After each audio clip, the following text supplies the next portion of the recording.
Well, life is very different these days, isn't it? As I record this, Florida's stay-at-home order is about to go into effect. Everyone's affected. COVID-19 has shocked every facet of society, and financial markets have reacted. Now, no one knows when things will get back to some resemblance of normalcy. So the question today is, in the face of such uncertainty, how can good decisions be made?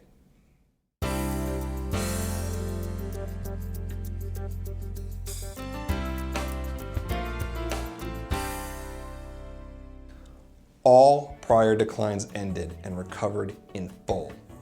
Most stock market recoveries started before the issues that caused the declines showed signs of resolving themselves. In most cases, the early part of the recoveries saw the swiftest increases, so you better not have been out and missed it. Importantly, every prior significant decline was the result of conditions that never appeared before.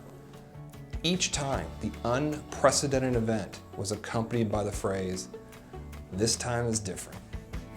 And they were right in that the players in the storyline were different, but the end of every prior drama, it was the same, a full recovery. It took far less time than most thought, and for well-balanced portfolios, it took less time than was needed. So here we are with yet another unprecedented event, drowning us in uncertainty and declaring that this time is different. What are we to do? Well, the temptation is to try to predict things like when good treatments will be found or when we can go back to restaurants, and then predict when and how markets would react if those predictions came true. Well, that's short-term speculating, not investing. Now, here's a good exercise to help snap us back to a longer-term view. Imagine that we're past all this. Maybe it's a year or two or 5, whatever. Looking back on this time, what decision would you have wanted to make? There's only 3 choices. You can buy more stock, you can hold on to what you have, or you can sell some of it. Historically, the only people that did better than patient long-term investors after a large decline were the few that sold before the markets bottomed out, if the market fell further by enough to make a difference, and if they then bought back in, and if they didn't sell again too early later on. It's pretty iffy stuff, and it explains why those folks are few and far between.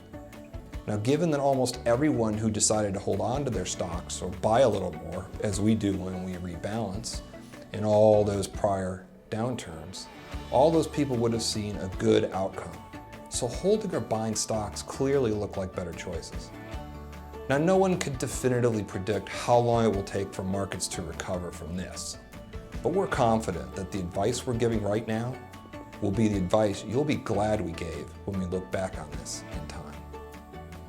Now, for more on dealing with uncertainty and a quick rundown of some significant elements of the newly passed stimulus bill that affects nearly everyone, see the latest post on our website titled Decision Making in the Face of Uncertainty.